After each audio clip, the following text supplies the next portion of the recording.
नमस्कार प्यारे साथियों। तो हमारे YouTube चैनल में आपका स्वागत है और आज हम आपके लिए क्लास 12th इंग्लिश का चैप्टर 2 लेके आए हैं, यानी कि लॉस्ट स्प्रिंग, जिसके राइटर जो है अनीस जंग जी हैं। तो इसमें जो है हम आपके लिए शॉर्ट एंड लॉन्ग आंसर दोनों प्रकार के लेके आए हैं, जो कि आपकी परीक्षाओं के लिए काफ़ी महत्वपूर्ण है। और आइए बिना देरी किए वीडियो को स्टार्ट करते हैं। तो इसमें जो है हमारा पहला प्रश्न है कि why did children in Seemapuri stay barefoot, यानी कि सीमापुरी में बच्चे नंगे पैर क्यों रहते थे। तो इसका आंसर है the lake of money is valid explanation, यानी कि पैसे की कमी वैध स्पष्टीकरण थी। आगे है children like Saheb can't afford shoes, यानी कि साहेब जैसे बच्चे जूते नहीं खरीद सकते थे। आगे है when Saheb gets pair of shoes he bears, यानी कि जब भी साहेब को एक जोड़ी जूते मिलते थे तो वो उन्हें पहन लेता था। आगे है one explanation is that it has become a tradition for them to stay barefoot, यानी कि यह स्पष्टीकरण है कि नंगे पैर रहना उनके लिए एक परंपरा बन गई थी। आगे है what the writer doubt it, यानी कि लेखक को इस पर संदेह है। हमारा नेक्स्ट प्रश्न है what are the hazard of working in the glass bangle industry, यानी कि चूड़ी उद्योगों में काम करने के क्या खतरे थे। तो इसमें जो है आंसर है कि workers work in dingy cells without air and light, यानी कि श्रमिक हवा और प्रकाश के बिना गंदी कोशिकाओं यानी कि जगहों पर जो है काम करते थे। आगे है the lost the brightness of their eyes, यानी कि वे अपनी आंखों की रोशनी भी खो देते थे, क्योंकि जो कांच होते हैं उनमें से जो है लाइट जो है कभी कभी ज़्यादा पड़ती है, तो उनकी जो है आंखों की रोशनी चली जाती थी। आगे है the powder from the polishing of bangles are also blind them, यानी कि चूड़ियों की पॉलिश का पाउडर भी उन्हें अंधा कर देता था। तो हमारा नेक्स्ट प्रश्न है what condition compelled Saheb to wander in the streets of Delhi for rag picking, यानी कि इसका मतलब होता है कि किन परिस्थितियों ने साहेब को कूड़ा बीनने के लिए दिल्ली की गलियों में भटकने को मजबूर किया था। यानी कि साहेब जो बच्चा था वो एक युवा था, उसको जो है ऐसी क्या परिस्थितियाँ सी जिसको उसने दिल्ली की गलियों में जो है यानी कि कचरा बीनने के लिए जो है उसको मजबूर कर दिया था। तो इसका आंसर जो है इसमें है Saheb who belonged the family for rag pickers job young boy, यानी कि इसमें जो है ये आपका नहीं है, इसको आप इसको काट लीजिए।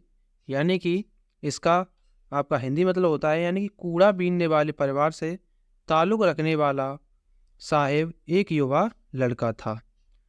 Wondering in the street of Delhi with his friend, यानी कि जो अपने दोस्तों के साथ दिल्ली की सड़कों पर घूम रहा था।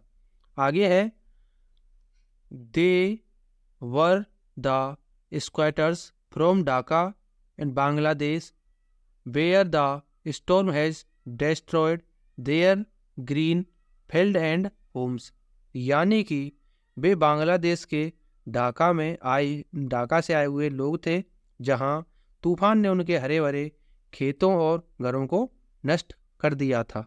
आगे है they were so poor that could not go to school, यानी कि वे इतने गरीब थे कि स्कूल नहीं जा सकते थे।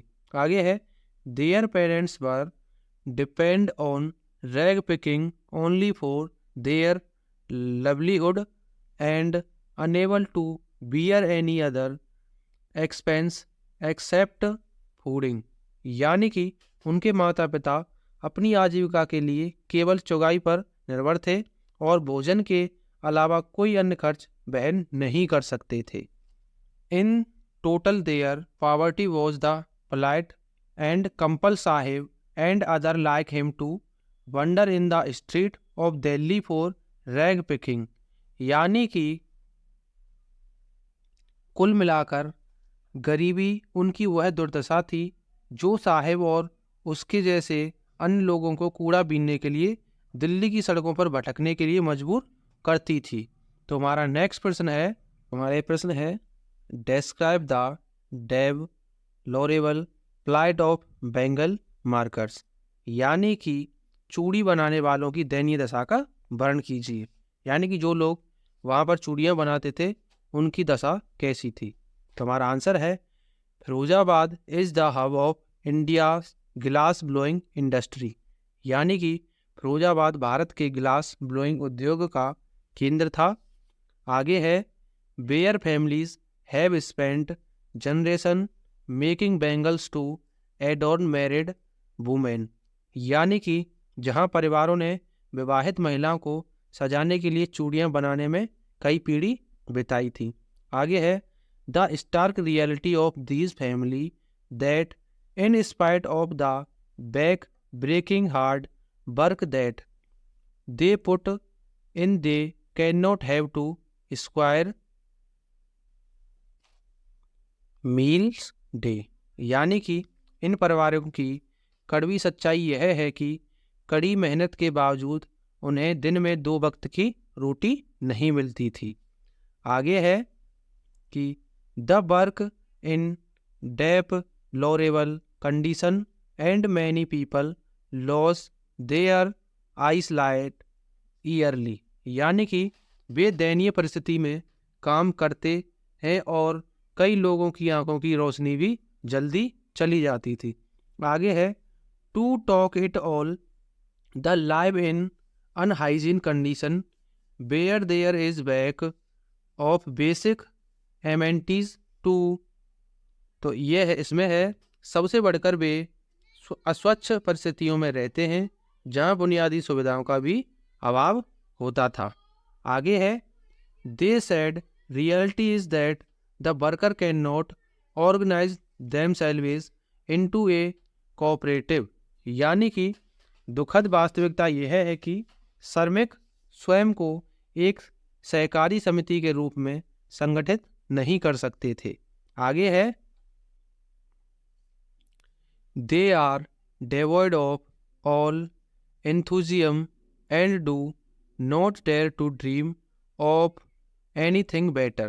यानी कि उनमें कोई उत्साह नहीं था और वे किसी भी बेहतर चीज़ का सपना देखने की हिम्मत नहीं करते थे। यानी कि अब जो है हमारा ये चैप्टर यहीं पर ख़त्म होता है। अगर आपको वीडियो पसंद आई है तो वीडियो को लाइक करें, चैनल को सब्सक्राइब करें। थैंक यू, धन्यवाद।